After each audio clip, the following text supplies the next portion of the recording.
Welcome to the Medium in the Middle podcast. I'm your host, Stephanie, the medium in the middle. This podcast is going to walk you through my journey into mediumship and how I came to realize that I could communicate with souls that have passed over. My adventure started just over a year ago when unusual situations started happening to me. It wasn't until I really started to pay attention to them that it all started to come together. I wrote down everything that I was experiencing this past year in a little black book, and this podcast is going to be a recap of all of those memories leading up to where I am today in my mediumship journey. I will be releasing new episodes every Tuesday, and I recommend listening to the podcast in order, starting with episode 1, as my story will unfold more week by week. If you would like to stay connected with me, follow me on Instagram at mediuminthemiddle.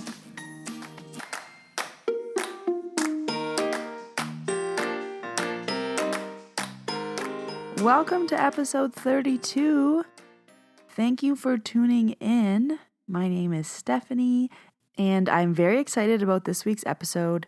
I know that I say that every week, but this time for real, because this week's episode is going to be with someone who has experienced very many mediumship experiences with me. So she's going to be telling her side of the story as the receiver. So for this entire podcast, you've heard me tell my story of my point of view and what I experience when I deliver messages from spirit or what happens to me. But I would really like to give the other side of the story and talk to someone who was on the receiving end, what it was like, what emotions came up, did she believe me or not, and just really get to what's it like to be on the receiving end of a message from spirit. And especially because a lot of the ones that she experienced were not sessions with me. So this isn't someone coming to see a medium where they're expecting something. This was, we're sitting at your kitchen table and Grandpa came. This was, we're at Thanksgiving dinner and Grandpa came again. Or really cool experiences that she got to experience. By this time, I think that I've channeled for Dana and her family 5 people. Let me count. Oh my God, I just counted. It's actually 7 between everybody. So 7 people from her family has been channeled. And I'm just going to let you know what episodes that are about her, because up until now, she has been going by the fake name of Tara. So as I mentioned before, I do give everyone different names in the podcast just to protect their identity. But we have spoken about this and she feels comfortable saying her name. So if you are interested in what episodes are specifically about her and her family, I'm going to list them off for you now. So episode 4, Who is the Man in the Washroom? Episode 9, Josh. Episode 13, House Clearing. Episode 23, I Thought You Said No Spirits Were Here. And episode 25, The Unexpected Family Dinner Guest. That one was a crazy experience. I can't wait to talk to her about it. So I'm really excited to introduce you to Dana. She is going to be coming on to the podcast and we're going to talk about all these episodes and what it was like for her. And if she's had any mediumship experiences before this. So I'm really looking forward to you hearing this conversation and I hope you enjoy a different perspective. Let's jump right into it. Hello, Dana, otherwise known as Tara on the podcast. Thank you for coming on Medium in the Middle. Welcome. I'm so happy to be here, Steph. I can't even tell you. And for now the world to know what I've been going by on the Medium in the Middle podcast is so wild. I feel so revealed. Yeah, the secret's out. Tara is Dana. So I'm excited that you're here because we're going to tell your side of the story from being on the receiving end of many of my episodes. There's been 5 episodes about you and your family, and I just counted, and I've channeled 7 people for you, which is crazy. But I'm excited to share kind of what your experience was like and let the listeners hear how it is to receive a message from spirit, especially when you weren't expecting it and you never came for a session or anything. It always just seemed to happen when we were sitting at your kitchen table. Yeah, no, you know what? And I'm so glad we're having this conversation and that I can talk about this with you and your listeners, because it's something that is just such a wild experience. And I feel like you really do have to have it happen to you to understand it and to speak on it. So I think this is a great way to talk about storytelling and to enhance that, but also to raise awareness about what it actually feels like to have a family member visit you in that type of way. So thank you so much for having me. Yeah, totally. So, just to give a little bit of backgrounds, we are friends, very good friends.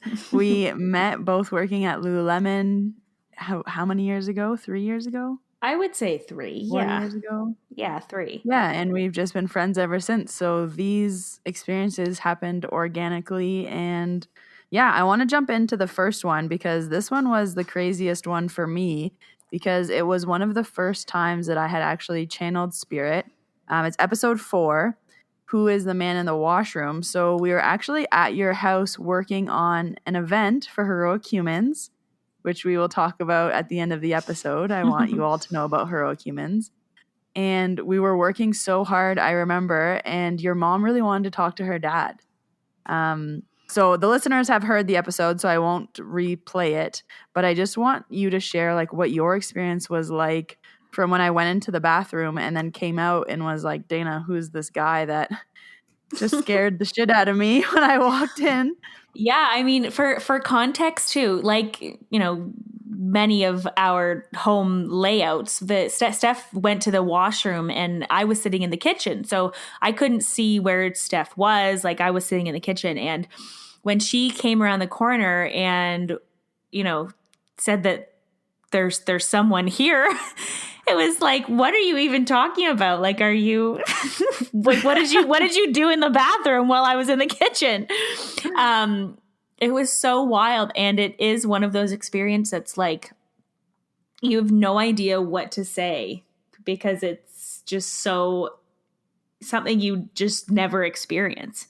Like, from someone who's not in the mediumship world, it's so interesting to experience, because it's like, what do you even mean? Like, what does that mean? Yeah, and that episode was the first time that I kind of did it for an audience because you were there. We had another friend there that we were working with, and Yeah. then we instantly called your mom up. And in the middle of the whole thing, your mom's husband came. So it was kind of this big family ordeal. What were you thinking? Like, what was running through your mind in that moment? Well, you know what? Like you just said, I was like, let me go get my mom immediately, because this is her dad, right? And he died when she was so young that I know very little about him. So that's why when I said, I have to go get her, it was this like exciting thing that she was probably maybe 60 at the time when this first incident happened, and she had no contact or anything, obviously, with her dad from between being 60 years old and when he passed when she was 7. So this was like, really exciting, really energizing, kind of scary, and it was just like, let's get the whole family in here right now so we can hear what Steph has to say. And that's why Mark came into the room as well. And like I said, it's just like, it was an exciting thing because it's like she'd been waiting her whole life almost, right, to hear from her dad. And how exciting would that be for someone, from having someone be gone for so long? Yeah, and I remember when the soul was first coming through, I kept being like, no, that he's 37, he's 36, like he's a young soul. And you were like, yeah, my grandpa died when my mom was 7, because I didn't know that. You just assume grandpa, they're older. But I kept saying, no, he's a younger soul. And then right after, we all kind of, I remember staring at each other, just deer in the headlights eyes, like, what just happened? Because I kept telling your mom, it's not going to happen now. It's not going to happen now. I remember saying that to her. Yeah. And when Mark walked in the room, I turned to him, and then that was when his brother and dad came right after Oh my that. God. That was insane. Like, that was insane. I can't even tell you. Like I'm smiling right now because it was the most wild experience. And like the shaking, oh my gosh, like your listeners probably know that portion of it, but that was crazy. Yeah, the shaking thing still gets me to this day because I can't recreate it. It's not something that I can like make my body do, which is why it freaked me out so much. And I just kept remember him saying, "Why are you shaking? Why are you shaking?" And Yeah. I didn't know why until No, we figured literally. out that Yeah, no, literally, like from my vantage point, this session with my grandfather had just ended, really incredibly beautiful. We're all bawling our eyes out, crying. There's so much emotions, there's so much going on. Steph had just had this like crazy experience. And then all of a sudden, I'm sitting across the table from you, and you start shaking like a leaf, like vibrating in your chair, like you're yeah, shaking. And I'd never seen you channel in person.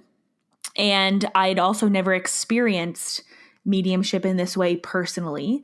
So I had no idea what was going on. Like, I'm like, are you okay? Does this happen all the time? Can I help you? Are you ill? Did I do something wrong? Like, what is going on here?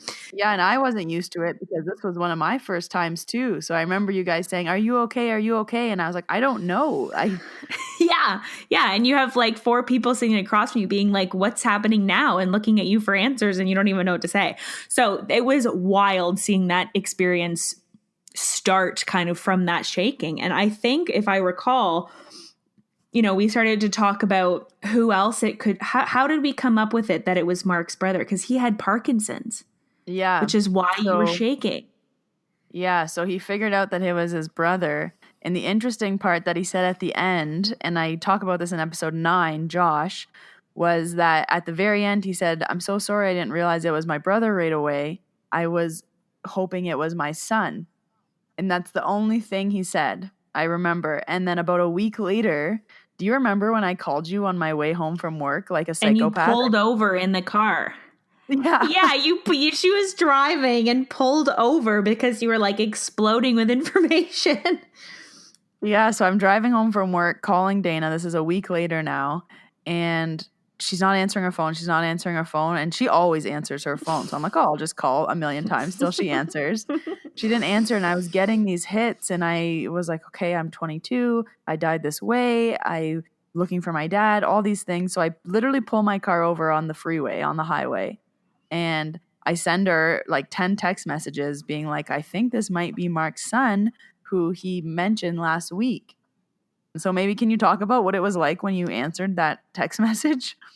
Yeah, no, I remember seeing it, and it's funny because my mom and I often, before this happened, we, talking about Mark's son Josh was a very touchy subject. Obviously, he died very young, and it's a very emotional subject. So my mom and I would kind of tiptoe around talking about Josh because it was just such a sensitive subject. And when I got these texts from you, Steph, I like turned my phone to my mom, and I was like, "Oh my God, like, look at this. Look at what Steph just sent me." And she's, what? And we're both like goosebumped and like freaking out. And it was a crazy experience. I mean, I feel like at the time you're just kind of feel speechless. Like you're like, it feels like you want to say, there's absolutely no way, but like, it's what's actually happening. So it's so bizarre. It's so crazy. Yeah. And what I couldn't believe is that it just came to you at this moment of like, it was so random. Yeah, it was so random. And it's interesting because I used to drive 45 minutes to work, and that was kind of my like me alone time. You play loud music, or I would shut off the music and just think. And that's the easiest way for a spirit to contact me now is when I'm like zoning out. It's when you're not Wow. paying attention, and then you start to get this random information. And once you get 3 or 4 pieces of information, I'm like, okay, this is a person. I wouldn't randomly be thinking about a 22-year-old who has hair like this, who died like this. Like, those aren't thoughts that come into my mind. That's how I know that it's a spirit. And I don't even know how I knew it was for Mark. I just called you, and I'm like, this is the only person I can think of because by this time, I think I was like week 2 into realizing I was a medium. Like, this is fresh, brand new. I still think I'm crazy. I remember when I was telling you the story the first time when we were driving to the cottage being like, Dana, this is happening to me and you still need to be my friend after this. Yeah. And I was like, whatever, crazy. No, I'm kidding. Yeah. But no, yeah. So wild. And I'm even thinking when I took then my phone and gave it to my mom with my screen open with the messages from you, Steph. And I handed it to my mom for her to show to Mark because I wanted her to be the one who showed him, not me. And that was like a private moment between the two of them because, you know, like I said, from someone who's not in this world, like when somebody dies, you don't expect to ever obviously have contact with them or messages, I think. So for it let's to talk about come that a little bit. Yeah, for Because sure. I'd like to know, like, what were your views on the afterlife before your best friend was a medium? Yeah, right? And you got to speak to everybody. Yeah, like, did you trick believe in question. that stuff? You know what? I feel like I've always been a very spiritual person in the sense that I just feel very connected to myself and others. I mean, so much of my work that I do with Heroic Humans and my businesses is just so much to do with connecting to other people. So I feel like I've always been aware of the feeling and the notion that you don't have to physically be here to feel connected to something or someone. But that being said, I mean, I had never had these types of experiences before. Obviously, you know, this came into your life, right? Yeah. And I mean, there's definitely there's instances where the home we lived in for 20 years was kind of, you know, haunted and had some we're going life to talk in about there. that episode. Yeah. So there was definitely some instances where my mom and I would feel energy and we would get like feelings and sensations and a bunch of stuff, but we would never look into it more than that. It was just kind of something that you know, yeah. Yeah. And I think that's something that I do talk about in these episodes where the people around me really just accepted this as truth. Like, no one questioned anything. No one didn't believe me. There was no battle of how I knew this or how the information was true or if one thing was off or anything like that. So I really was really supported, and especially by you and your mom. I mean, your mom's my number one fan for sure. Literally I love is. her. Literally is. So it was so awesome to like give that experience to her because she said that she had been trying for a big part of her life to connect with her dad and she wasn't able to get that connection. And I remember when I moved to Banff, she called me and she says, "Does that mean my dad's moving to Banff?" And I was like, Oh my God. "No." Like, That so cute. statement literally gives me goosebumps because how many times she would say to me, you know, do you think that that's what this means? And I would be like, Mom, just ask Steph. Like, I can't answer that. Like, I don't know, but I doubt it. You know, I'm pretty sure that's not how it works, but you know, just ask her. And then I think me driving her to ask you all these questions is so part of like what made you guys so close because she just unapologetically asks these things. Like, she's so comfortable with you and asking and getting curious. And I think it's created like this really special thing for you too.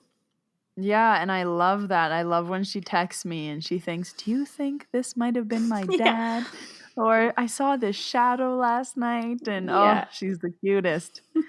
Okay, so I want to jump into the next episode. Episode 13 was the house clearings.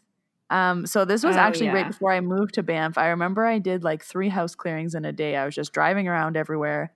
And your house was last. So I remember I got there quite late. But maybe talk about what was happening before I did the house clearing and kind of like why I even came.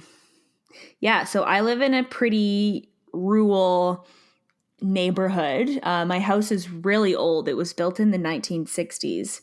And there is an apartment kind of in the house that the in-laws of the people who built it used to live in. And today my family uses that apartment as like a home office. So there's a bunch of offices in there. But in that space, it was rumored that there was someone who had potentially died in that apartment while living there. So this is something we knew for the whole time we've lived there for 20 years at this point. So this is something we always knew and was kind of scary, but kind of not. And, we live there. This is our home. So what can you do? Right. But as I was saying, when referencing to a couple of minutes ago, there was always this energy in the house. And it was always, well, is it this story that this person died in there? What could this energy be? And there was just like this weight and kind of loftiness in the air. And I don't know how to explain it in any other way than that, because I don't have the language or expertise that you do, Steph, but it was just like this feeling that you get. And it was more prevalent in certain areas of the house. Like, for instance, like the front foyer was really heavy. And I was home alone a lot because my parents travel a lot for business. So I would be so spooked out all the time and have all these experiences and, think I'm hearing things. And it was just kind of a character of our home that there was odd energy. Like, it was just kind of a thing. It was just known to all of us. So when Steph said that she was doing these house clearings before she left, I mean, it was a no-brainer for us to be like, get over here and see what you find. And obviously, as you've heard, your relationship with my mom, and my mom was very enthusiastic about having you come in and see what you could kind of find in there. Especially because this is after the bathroom incident, right? Like, this is after all this. So it's like, how much more can we find out? What else can you tell us? Like, don't leave. We're just getting started. So that one was cool because you and your mom actually like kind of followed me around while I was doing the whole thing. And it was like really interactive, which was really nice. And I remember at the end, we were all standing in the foyer, almost like swaying and just looking at each other being like, we're in this weird meditative state. Like, what's happening? And I just remember thinking like, I don't know, maybe because we've been like clearing energy for, by that point, it was probably been at least an hour, that we were all just so zen, and I was burning sage and raking the walls and doing the whole thing. We all were just like, had this really cool moment in your foyer, and it just like felt lighter. Like the space felt lighter. And I remember the one spot that I stopped near the window and upstairs, and you were like, why are you stopping there? Why are you stopping here? What's going on here? And you said that your dog always stopped in that spot and it used to bark at nothing. And then I was like, can you tell me if your dog like barks at nothing there again? And a week later or so, I was like, hey, like, is Jude still barking in that corner? And you said no. And that was so cool for me. Yeah, no. So this was this spot at the top of the stairs that my dog would, in the middle of the night, like pitch black, during the day, all the time, like various different instances, would just stare out this window and bark at nothing with nothing there. We were just like, whatever, just a dog, who cares? And it was so weird that you stopped there and felt something weird, because it was just, it made so much sense. And then, he stopped doing it entirely. And what you're saying to how zen we were, I mean, us following you around, and I was, trying not to ask questions and trying not to tiptoe behind you too loud, and like all of these things. And it was a really calming experience to be following you around doing that. And I feel like it was just, it was very meditative. It was pretty beautiful, actually, being a part of like that process. Yeah, and I think you were actually the first ones to follow me, because before that, I think I'd only because we're done, so like, nosy. I know. No, I loved it, but I think I'd only had done like 3 house clearings. Like, I always did my own, but then people started asking for them, and now I really encourage like the owner to follow me around, because it's a lot easier when I can be like, okay, where'd you get this dresser from? Oh, you bought it from a yard sale? Okay, this makes sense of why this feels like this. Okay, what's weird about this room? What did this used to be? Did there used to be a door here? Like, it's a lot easier when the person is following me around.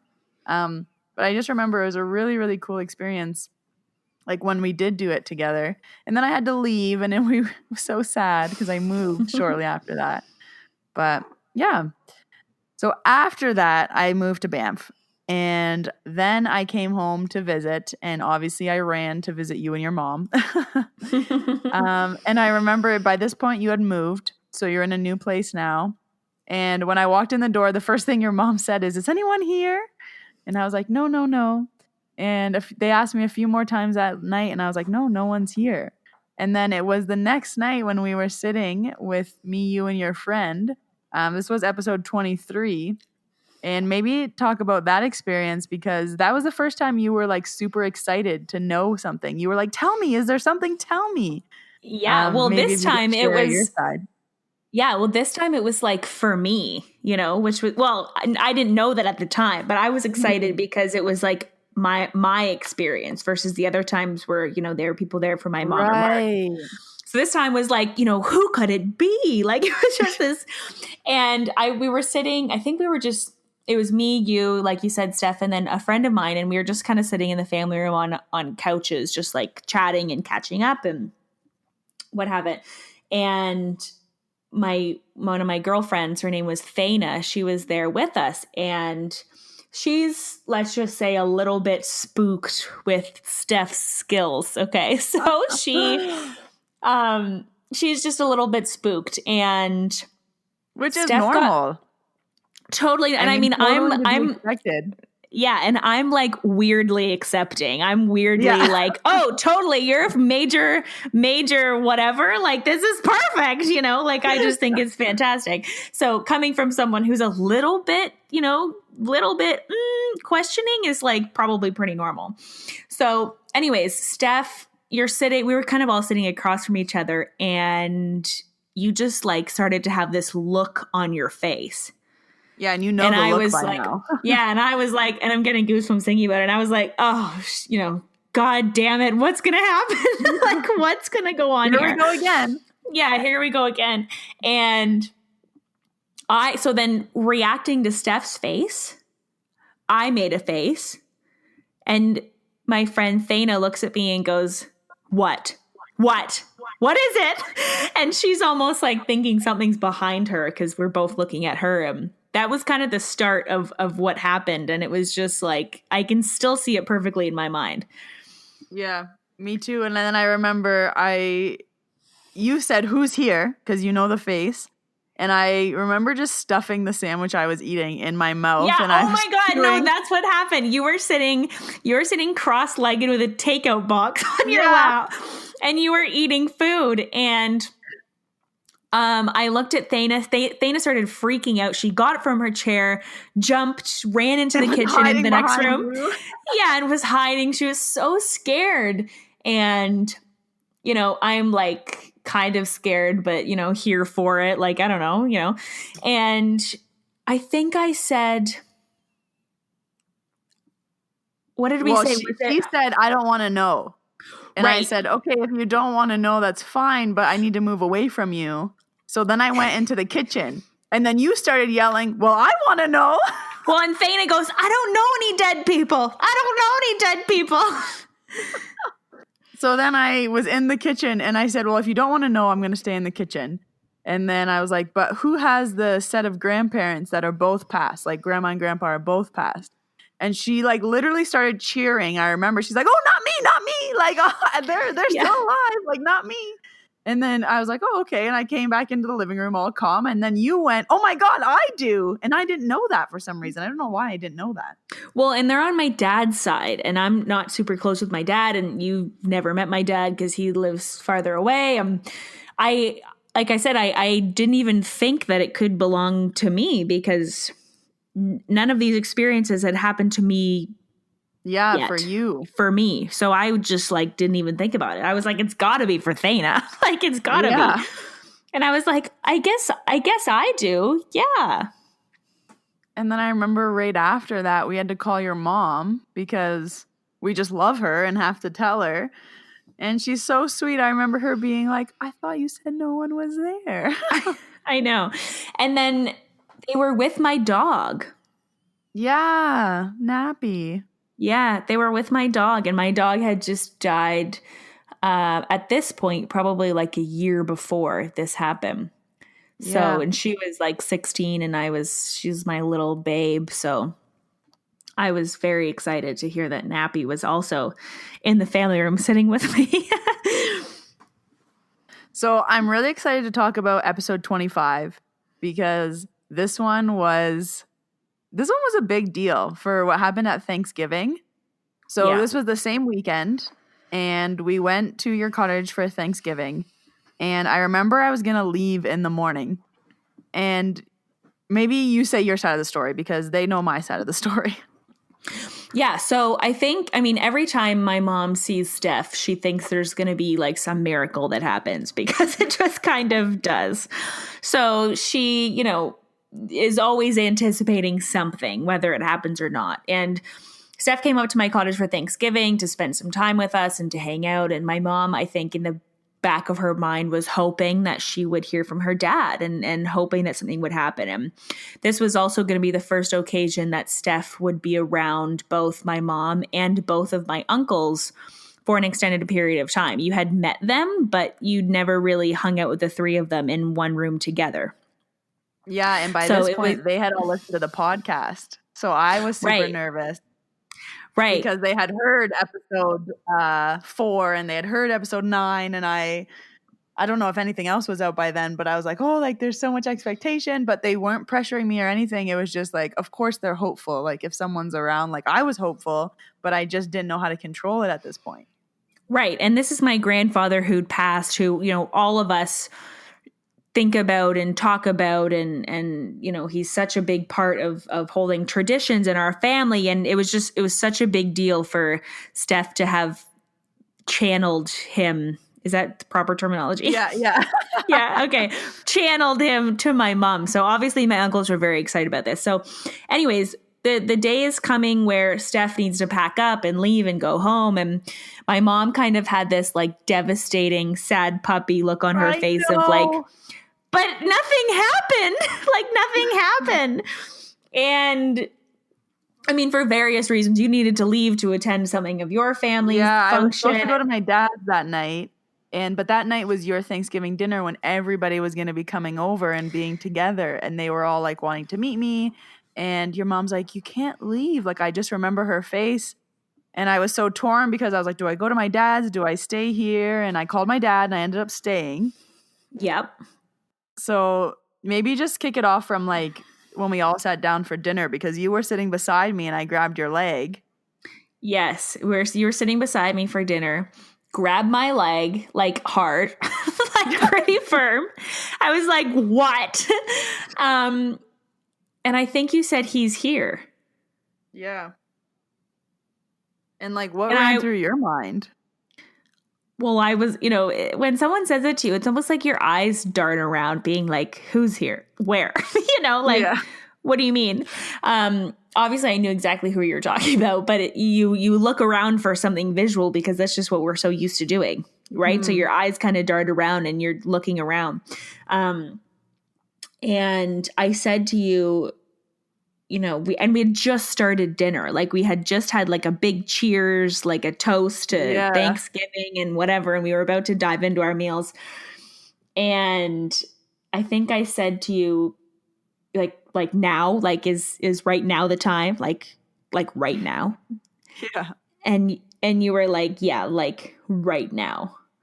So I think I then tapped on my mom and was like, yeah, because I didn't know what to do. And I didn't want to interrupt this family dinner when I was the only guest.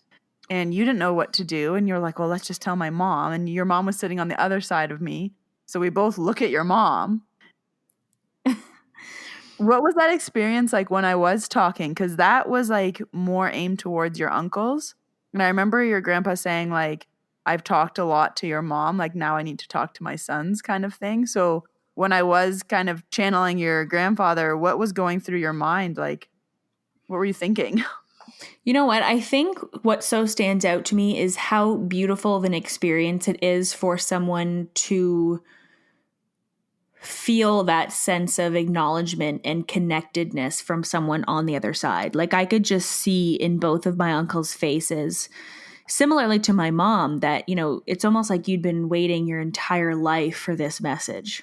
Yeah, like you'd been waiting your entire existence just to hear that your father thinks that you're doing the right thing when you're 60 years old. And for one of my uncles, he died when he was 3. So having that reassurance or having that, I see you, son type of feeling you could just see on their faces that it was a lifetime of want. I remember like after the dinner, like all 14 people at the table or however many we all had tears in our eyes. And we were just hugging, and these people that I just met maybe an hour earlier, like really met, and all your cousins and everything, we were just embracing and sharing this experience that is literally indescribable, the connection that I had with your family after that. Because I Oh get my it. I God, feel it's like so deep. yeah, and it was beautiful, like, just sitting with your uncles after and them just telling me about their dad, and they said, "Can I just tell you about him because we feel like you know so much, but, like, you don't know him." And I was like, "No, I don't," and I got to learn about your grandpa, and we had, like, these amazing conversations with your cousins, and it was so beautiful, like, I was so happy I didn't leave after that happened. I was so nervous, and then it happened, and I was like, "Oh, like, this was amazing," and how do you even describe it to someone afterwards? Like, how this isn't doing it any justice at all to describe the mood in the room at that time. No, it was so moving. And I mean, for some context, my grandma and grandfather had only been married for about 9 years when he died, and my grandma never remarried. She then became the sole provider for her 3 kids. They were very poor, and she still to this day looks up at the sky and says good night, Bobby, every single night. So Oh, he was such a big part of her and their lives, and the fact that he died when everyone was so young and that it was so unexpected. He holds a lot of weight in our family and holds a lot in terms of the strength that my grandma had to overcome to raise these 3 kids on her own as a widow. And, at the time didn't even have a job or a career. She was a stay-at-home mom and had to turn her life around. So although this one event happened so long ago, it really did set the stage for such a monumental and important role that my grandmother took on, and then both my uncles and my mom then took on from there, because it really just it gives you so much strength going through a situation like that, and to have now this group of people where then their kids and their partners and spouses get to hear these messages from Steph. It's just like it's so wild. And afterwards, like you said, Steph, you sat and had individual conversations with both my uncles and my mom afterwards, because they wanted to tell you more. It was so wild, and there was just so much love in the room. There was so much, for my verbiage and language, I would say so much spirituality was felt and so much energy, and you just kind of have this calming reassurance that everyone is connected. It's really cool. I almost feel speechless. I don't know how to explain it. and I think that is the hard part, is it leaves you speechless. And one of the things your grandpa did say that I remember was that he was so proud of his family for still being together, and he kind of acknowledged everyone taking the time to be together for Thanksgiving because everybody was there. The kids were there, and he said, "I love this. Like, this is what I wanted my family to be." And he was so proud of everybody, and I was crying. And it's funny because I'm not a crier, and I say that in the podcast, but except for when I'm channeling spirit, I'll cry on the drop of a hat, but normally Steph doesn't cry. This is true. Being her friend, this is true. Yeah. Well, I love that you were able to come on today and share your experience. Thank you so much. Oh my gosh, anytime. I am so proud of you and to be your friend and to be on the receiving end of this beautiful gift that you have. And you've truly enhanced every person in my family's life because of this gift. So I'm so grateful. Oh, you're so sweet. So we are best friends, and you are a super cool person. So I want to give you the space to plug your podcast and your business. You have an amazing social impact movement, Heroic Humans. Follow them on Instagram, but let the listeners know where they can find you, what you do, about your podcast. I want to share everything. Yeah, no, thank you so much, Steph. So, Heroic Humans is, as Steph mentioned, a social impact movement. And what we are is a space that essentially acknowledges and celebrates acts of heroism from across the globe. So, initially, this looked like a blogging platform where people would write in to acknowledge people's stories or their own story. And as of recent, I've turned that page into more of a podcasting platform where I can interview these people and hear their stories, and they can share their stories from their own voices. And it's a way for me to be able to amplify not only their stories, but also their voices in their own words. I have a background in broadcast journalism, so it was so natural for me to pick up a mic and tell stories these ways. So to pick up a mic and tell these stories in that format. So the Heroic Humans podcast is a place where you can hear inspiring stories, lived experiences, different journeys, whether it's an upcoming entrepreneur or a cancer survivor, or about incredible friendship or resilience or courage or bravery. It's a place to tell stories. So that is Heroic Humans. You can find more about it on Instagram is primarily where I share a lot of the information. And the Instagram handle is The Heroic Humans. So THE Heroic Humans. That's awesome. And I will have everything linked below, the Instagram, the website. And Dana, you're such an amazing storyteller. I love hearing your voice.